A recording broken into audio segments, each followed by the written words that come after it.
hor intii aanad xilkan ra'iisul wasaare ku-xigeenka ahna wasiirka arrimaha dibadda aanad Soomaaliya ka qaban Somaliland baad ka timid ama Hargeysa Hargeysa urur baad ka furatay NDP ururkaagii wuu haray oo ururo badan oo haray buu la mid noqday maalintii lagu dhawaaqay in ururkaaga haray shir jaraa'id baad odayaal dhaqameed iyo maaragtay dadku taageersan madaxda ururkaaga ka mid ahaydba ay arrintaasi kaga soo horjeesteen kadib adiguna halkan baad timid haddii laga guuleystay Foosiyay inaad baaqi ku saahato Somaliland maxaa diiday laygama guuleysan horto NDP way guuleysatay lixdii gobolba waa ku guuleysanay go'aan siyaasi ah buu ahaa ay madaxweyne Seylaanye iyo qoyskiisa iyo rejiimkii markaa joogay ay gaareen go'aan maadaama jaamacadda Hargeysa sameeyay oo popular noqotay oo dad badan oo arday student union macallimiintii unionkoodii ay aad iyo aad u popular ay u noqdeen xisbigii iyo jaamacaddii oo iskarab socda absi gashay awgeed waxa la go'aan lagu gaaray in xisbigii la yiraahdo wuu dhacay waxa la yiri waxaad idaacadan ka dhageystay iyadoo la leeyahay ceergaabo sanaag baa ku dhacdeen oo ay daan keenin numberkii shantii kale waa keenteen YouTube-yada ku jiraan qof kasta wuu eegi karaa iyadoo ninkii commissioner-ka ahaa ee ka socday idaacadda ka socday commission-ka uu ku dhawaaqayo inaanu ku guuleysana ceergaabo wax ku jiraan YouTube-ka laga daawan karaa markii aanu niri sababta aad u tiraahdeen waa dhacdeen qanciyo nacdayna guddiga waa diideen baynayna arkaan wataan mudaharaadka sameynay watii aniga la xidhay watii buuqa badan dhacay marka xisbiga lagama guuleysanin xisbiga ogaan baa loo riday laakiin ururo kale oo ururo kale way jireen samaha oo kala mid dhaceen anagu ma naan dhicin maxaad kaga duwan saddex urur oo aniga aan ka mid ahay baa la riday on dhicin كمان دوانين لكن وانو قولي سنة مركا عدالت بهيدين عن لا أقلاده قضب كي نقول شيء أنا مرخاتي مدود محكمة السرعة مركي دبك هنا محكمة السرعة واسكو قفصدين سجال كيتش شم بايري عدالت ذكر عينا أفر بايري ما سورة جلسه مركي قدام بيسي ما أنت لقاضي لا كيس قدام بيسي قدامي محكمة السرعة مدحوينه وياري وقت قاس وانا لفد adigu waxaad u nisbaynaysaa in xukuumaddii ama dadkii markaa talinayay ay ku rideen ururo kalena way dhaceen iyaguna say doonaan ha ku nisbeeyaan laakiin ma dareemaysaa in deegaankaad ka soo jeeday laftarkiisu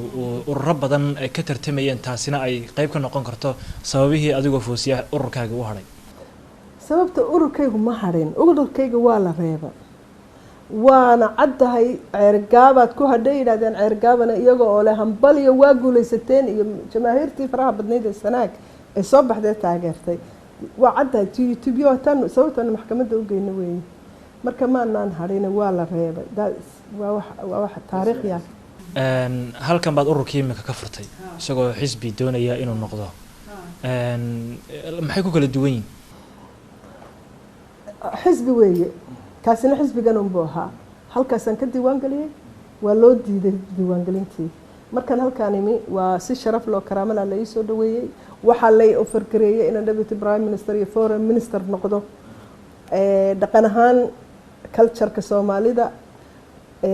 aruurtaydii baa aniga koonfura that's why aan aniga halkaana u leeyahay kamid baanahay waqooyina waan u dhashay Foosiyay xaaji aadan cilmi qabilaanahay marka labadaba waanahay aniga markan taa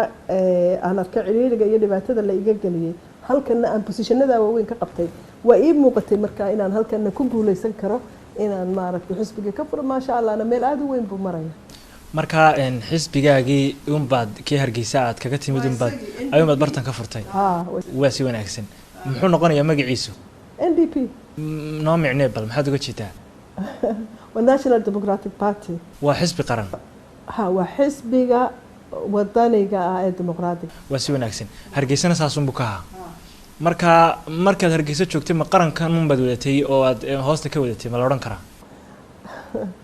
Hargeysa markaan joogayna Somaliland baan ka register gareeyay halkan markaan imeynana Soomaaliya ka register gareeyay waxaan aaminsanahay inay Soomaaliya iyo Somaliland isku soo noqon doonaan min badanna waa sheegay Soomaalina ay danteedu ku jirto iyadoo mid cudud ah oo mid xoog ah oo midaysana markii aad Hargeysa ka tartamisay aragtidaasi way ku jirtay oo waxay ahayd waxa doonaysay in xisbiga ku shaqeeyo miyaa waxaad rabtaa inaad maaragtay aad hadalka waxaad ka jeclahay inaad sidaan kuugu idhi aada u qaadato oonad ugu celcelinayso hashaas waa si wanaagsan hadda xisbiga halkan buu ka shaqaynayaa siyaasaddii aad kaga shaqaynaysay Hargeysa ma mid ka duwan buu halkan kaga shaqayn doonaa maxay ku kala duwan yihiin ii sheeg xisbi baan ka furay halka doorashan gali lahaa waa tartami lahaa halkana doorashan galaya waana labadabana waxaan ku idhi waa ahay waa si wanaagsan labadaba waa tahay laakiin labadaba way kala siyaasad duwan yihiin Soomaali way isku soo noqonaysaa hadalkaas ayaan aaminsanahay Soomaali waa maxay u wada hadlaan maalin walba soo inay wada hadlaan ma ogido ay ka wada hadlaan maxaa lagu wada hadlaa soo wada hadal ma aha in la isku afkarto wuxuu lagu heshiiyo anigu labadaba waan ahay ma fahamtay marka haddaan halkaa markii hore ka diiwaan galiyay waaba la xidhay kaas waaba anaaba la xidhay isaga iska daayo laakiin halkan waa laygu soo dhaweeyey aad iyo aad baa la ii qadariyey wax xisbigaygina waa furan yahay dad badan oo from Kismaayo ilaa maxay tahay Baydhabo ilaa shanta dawlad goboleedaha ku jira xisbigan oo aad iyo aad u soo dhaw Fawziya dad baa waxay leeyihiin Fawziya xisbigii halkan waa ta ka furtay horeyna xagga waa tii loo diiday ama maaragtay sida doonaanba wax u dhacaanay dadki markii Soomaaliland laga diiday oo xisbigaagii ka shaqeyn waayay halkan markaad ka furtay aragtidan hadda aad halkan uga furtay un bay hoosta ku wadato marka dadka reer Soomaaliland maanta waxay leeyihiin Fawziya waxay u qabatay Soomaaliland qof wax qabtay ma jiro Soomaaliland waxaan u qabtay madaxweynayaasha jooga uma qabanin Soomaaliland waxaan u arkaa part of dadka ummadda Soomaaliyeed ee weligood la isla raadinayay inay tahay aabahay awowayaashay anigaygana u soo halgamay waxaan u soo halgamnay Soomaalinimo iyo in sharaf iyo karaamo ummadda Soomaaliyeed ku noolaato wax la kala saaraya meeshan ma yaalaan hadday diyaar u yihiin dadkii oo kala bar halka yimaadeen in la wada hadlo oo wax la wada qabsado ogow ra'iisul wasaaraha soo maray waxa soo maray foreign minister waxa adduunka ka socdaan ogahay wax badan baa jira therefore Fawziya waaga waxay fikiraysay waxay hadda fikiraysay kulli waxa soo dhan meel dhig midnimo aan aaminsanahay intaas aad u soo socotaa mabda'aygu waa midnimo Soomaaliyeed isu timaado markaana waan aaminsanaa haddana waan aaminsanay weligayna waan aaminsanaa qorshaha marka xisbigaagu imaka doorashadii baa soo socota 2021 wuxuu yahay doorasho waxaan hadda madax ka ahay xisbi waxa kale oo madax ka ahay 7 xisbi almost 8 xisbi oo dalad ah hanka iyaguna waxa weeye doorashada inaan andagu isu taagno madaxnimada waxaad ka mid tahay xildhibaanada reer Soomaaliya ee baarlamaanka federaalka Soomaaliya ku jira ee deegaan ahaan ka soo jeeda Soomaaliland hadda Soomaaliya iyo Soomaaliland wada hadallada u socda oo wada hadalladii inkastoo ay istaageen oo labadan dawladood hadda jira Farmaajo iyo Muuse Biixi ay taagan yihiin haddana wada hadalladaasi in badan baa dadka siyaasiyiinta Soomaaliland ka soo jeeda oo adigu ka mid tahay ay ka hadleen qaabkay wax u socdaan ama se qaabkeeba labadaas ay u wada hadli karaan bay kula tahay aragtidaada waxa uu muhiim ah inay dhab wada hadlaan daacad ka noqdaan wada hadalka wax kasta ku heshiiyaan waa waxa dambe laakiin bal marka hore si dhiyada in loo dadka lagooyada laga daayo oo inta la isar fadhiisto si dhaba looga hadlo waxa dhacay qaladaadka dhacay waxyaalaha dib u dhigaya mar walba in la wada hadlo in maaragtay si aan maaragtay waxba turxaan la'aan oo wanaagsan shax loo dhigo la yiraahdo maaragtay qof walba wuxuu rabo u sheegto saasa ugu fiican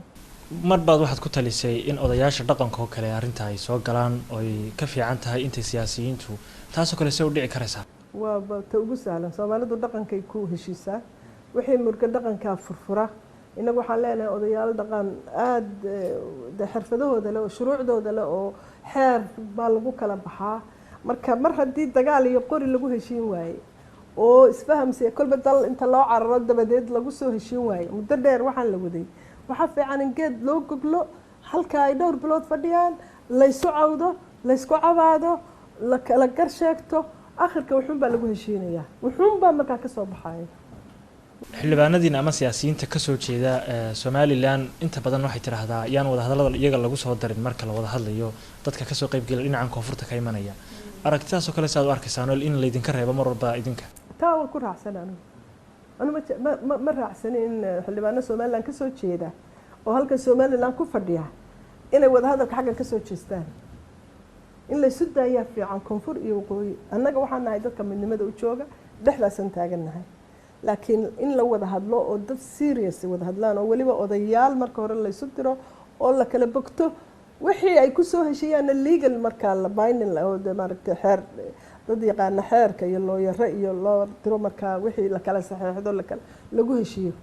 taasay ku fiican tahay laakiin sidan ay waxay marba diyaarad la sii saaran yahay oo hal maalinna la sii socdo hal maalinna la soo socdo maalin galinkeeda la wada hadlayo la odhanayo ana muqadas baanahay adna muqadas baanahay dan uma aha soomaalida dhalinyarada ummadda mustaqbalka waxaasi dan uma aha waxaan waa in la saani looga hadlaa xildhibaanadiina xaggan kasoo jeeda adiga shakhsiyan weliba maxaad maanta odhan kartaa somaliland waan ku matalayo ama dadka deegaankaasi waan taraa intaan halkan joogay maadaama aad muddo xoogaa ayna halkan imika aad jirtay somaliland si dhaban anaga u masalaa laakiin somaliland dadka joogaa qaarna waa ogii qaarna ma oga hadda qabiilka halkan kusoo dhacay ee dhibaataysanay anagu noo yimaadaa ka baasaboorka raadinaya anagu noo yimaadaa ka shaqo doonaya anagu noo yimaadaa ka scholarship raadinaya anagu noo yimaadaa ka visa doonaya anagu yaanu masalaa marka ma iyaga mise cid kale somaliland waa masala anaga dawladdu nama soo dirin mana masalo dawlad laakiin shacabka iyo ummaddaas dhibaataysan waa masalaa marka anagu dadkaasaanu masalaa meesha u joogna laakiin maadaama aydan tegi karahayn deegaanadii aada matalayseen oo ay adag tahay inaad tagtaan xildhibaan intuu halkan ka tegay yidhi somaliland baan matalayo somaliland tegina aanu jirinba xildhibaanada kale ee idila midkahay baarlamanka ee deegaanada kale ee soomaaliya kasoo jeedaana ay deegaanadooda tegi karaan maxaad dareentaan markaasoo kale idinkoo maaragtay deegaankiina aan tegi karin waa wax foolxun ma jeclin laakiin waxaan rajaynaynaa in ilaahay garansiiyo dowladda somaliland in ilaahay garansiiyo waxaa ka maqan talooyin horena waan uga sheegay shirkii jabuuti waxyaalo badan bayna weydiin karaan oo wax naga weydiin karaan oo waxba iyagu kala soconin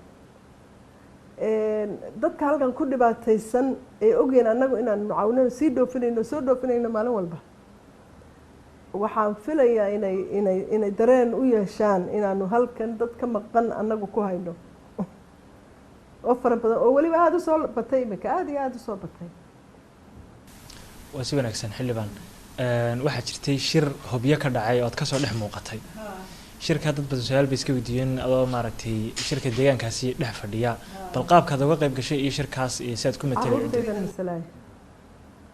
caruurtayda ayaa reer hobyo ah maadaama laygu casumayna waaba karaamo iyo xormo iyo sharaf waa tegey waan ka dhex muuqday waan ka qudbadeeyey waana laygu si wanaagsan baa laygu soo dhaweeyey marka ma la odhan karaa laba meelood baad kala matashaayo matalaadaadu ma sahlana gabar soomaaliyeed oo dhan waa laba meelo gabar soomaaliyeed waa ambassador meel walba oy masasho kuwan u ahay ayeyda ah maxay ahayd toy sanaag bare anigaa ah hargeysa iyo somaliland odagayga iyo caruurtayduna waa hobyo marka gabadha soomaaliyeed kasta waa caynkaa waa si wanaagsan hargeysa ayaanu dib ugu noqonaynaa jaamacadda hargeysa ayaa mar kasta oo maaragtay ay dhacayso qalin jabinteedu dadka la xasuustaad ku jirtaa door baa la sheegaa inaad ku lahayd bal nooga sheekee doorkaagii horta marka la yidhaahdo dadka waxaan gaf baan u arkaa fikradda dhaqaalii u horreeyey dhaqdhaqaaqii u horreeyey dhibaatada badan ee igu dhacday waxaa ka mid a xataa guri dhan baan u xaraashay jaamacadda hargeysa oon lahaayoo la wada ogaayo ku jiray oo 88 cranford la odhan jiray london galbeedkeeda ku yaalay fikraddu aniga igu soo dhacday anigoo jooga meel guri aan la keenay cajalad faarax oomaar maalin laga sheekeynayey caruurta iskuulka faarax oomaar oo qolob bugaaga iyo wax u geysay kuraasi caruurtii oo hadlaysa oo le 2 sano kadib waa dhammaynaynaa meel aanu tagnaana ma jiro dabeedna dadka tijaarta caruurtooda way geystaan annaga nalama geyn karo boorama waa nagu fog tahay oo markaas sanad jirtay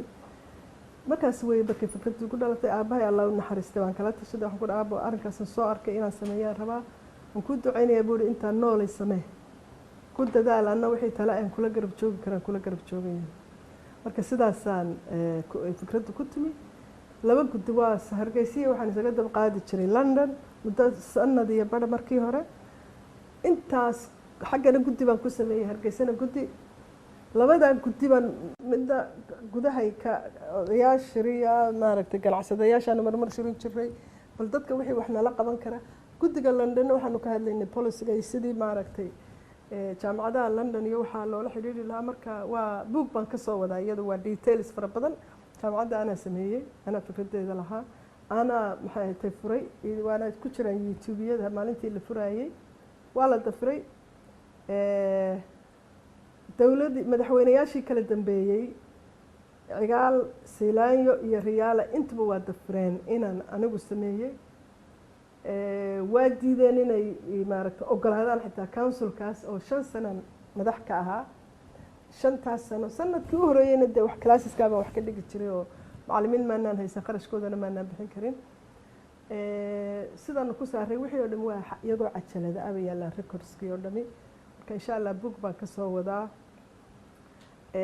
jaamacadaasi waxay Soomaalidu tiraahdo madhidid iyo dheecaan يعني wax kasta oo Everton gelin karay waa isku qori karay sida dhakhtarka adna oo kale waa isku qori karay laakiin waxaan ka doorbidaa inaad waa foundation dadku leeyahay waanu deeqay Soomaaliland markii la garan waayay anigina aan ma aragtay dhibaato badan oo runtii xaqiiqatan soo socota qoraalkeedu soo socda aan ka mutayna go'aan waxa baan gaarayba hadii Ilaahay yiraahdo waqtiga suurtagal waa niman Hargeysa waana niman doona insha Allah inaan marka ka xisaabtano marka dadkii dhibaatada ay gaarsiiyay ma waxa dareemaysaa inuu xaqiray xaqir ba oran karo way orogay ma xaqiri karaan laakiin waa wax qabyaalad siyaasad iyo isugu jiray xasad baan oran karaa waayo dadku biladay siiyaan ummadaha waxaas oo kala sameeya taalooyin baa loo dhisaa laakiin qof la yiri basay magaaladan uga sameyn kartaa jaamacad magaalada awoyaashay asaaseen saa uga sameyn kartaa la yiri waxyaalaha la yaab kale weeyaan recordskii oo dhan weeyaan wixii oo dhan waa waxa ma aragtay caday maale iminka ka waran si jaamacadda Hargeysa u shaqeyso ama ma aragtay ay hawlaha u wato sanad walba dadku hambaliyada markay halka iga soo wada hambaliyo ardaydu waxaan ayaa boqolaal kun mahadnaq oo sanad walba ii yimaado oo dhalinyaradu leeyahay haddaanad adigu Afrika noo gelin maanan gaadhnayn heerkaas marka Hargeysa inay qurux badnaato jaamacad yeelato lagu faano maxay hayto ay dadkii ka soo baxay maanta xamar baan ku arkaa kuwa thank you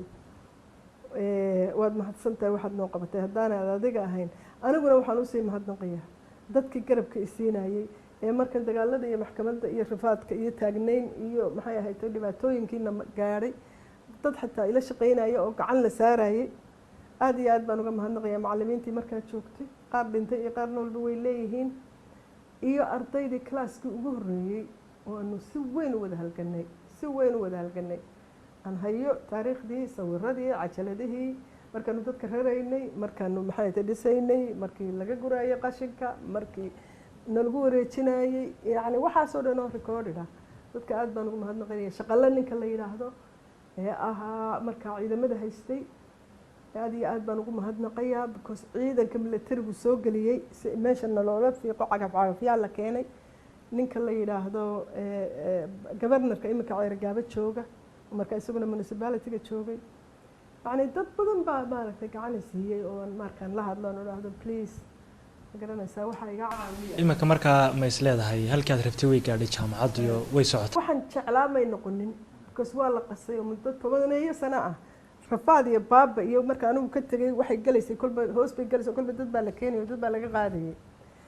anigu research university baan ugu talagalay oo business plan-ka ku qoray research inay noqoto geeska Afrikaba u noqoto centerka research-ka haddii caafimaad la baarayo haddii wax kale la baarayo haddii si kale wax loo inay research center noqoto geeska Afrika hadda Nairobi hospital waxaan ogaaday waagaas in Nairobi University iyo la geyn jiray Khartoum iyo Addis Ababa iyo wixii programada UN bixiso research-ka lagu sameynayo jaamacadaha jaarka la geyn jiray marka Hargeysa waxaan rabnaa inay noqoto research center laakiin may noqonin waxaan ku faanaya maanta intaas soo department iyo inay tahay intaas soo center oo aragtay ay wanaagsan tahay socoto aad iyo aad baan ugu faraxsanahay buug baad sheegtay inaad qorayso oo arrimahana ay ku hoos jiraan goorma laga yaabaa inaad dadka la wadaagto hadda 2 buug oo kala ka horeeyaan ku jira gacanta igu jira kuwaas markay dhamaadaan insha Allah waxay doorashada ka dambeeyay noqonaysaa doorashada hadda howlahaas ayaan hadda ku dhex jiraa iyo bugaagta kale waa si wanaagsan xildhibaane waxaanu soo gaarnay gabagabadii wareysiga laba su'aalood oo isku lamaan baan doonaya inaan ku weydiiyo kolley qof waayo aragaa tahay wax badan usoo jooga siyaasad hadday tahay iyo dhacdooyin kala duwan kuwan aad ka sheekeynaysaa bay ka mid yihiin dhacdadii kuugu xanuunka badnayd ama maaragtay adiga markay noqoto shakhsi ahaan xasuustaada ku weyn ma nooga sheekeyn karaysaa markay laga baxo familigayga oo wiilal walaalahaya oo aad u jeclaa aabbahay familigayga hooyaday dadkaasoo dhan oo dhintay markaan ka tago disappointment baan odhan karaa xanuun ma odhan karo xanuun waxaa dadka aan waayey laakiin odaygaygii laakiin disappointment waxaa ah waxaad dalkaaga la jeceshahay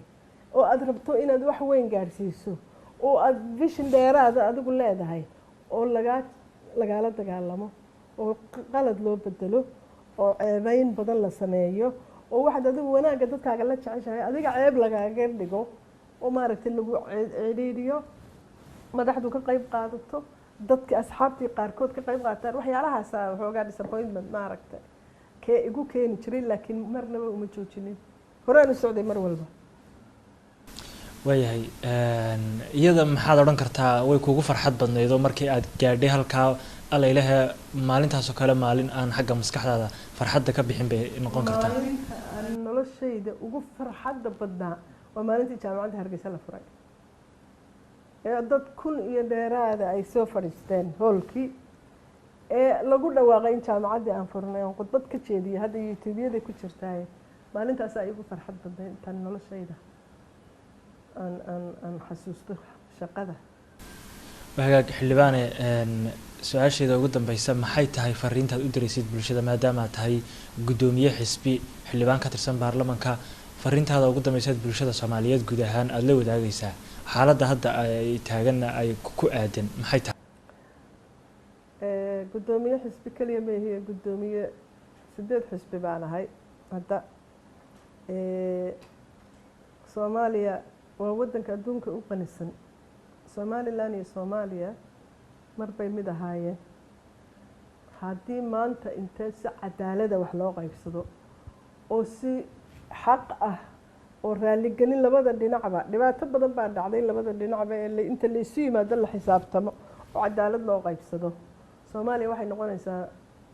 geeska Afrika kaliya dalalka Afrika u horeeya dhaqaalaha leedahay iyo ilaahay khayraadku iyo qaniimadu siiyay ma laha dalal badan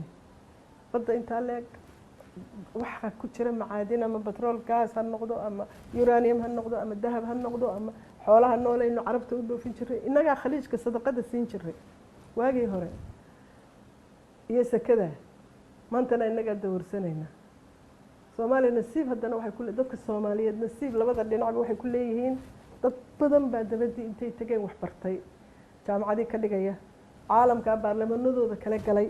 indhahu u soo wada furmeen marka haddii intay dhulkan yimaadaan iyo kuwa ganacsadayaasha ilaa South Africa ilaa Senegal ilaa Dubai ilaa Turkiya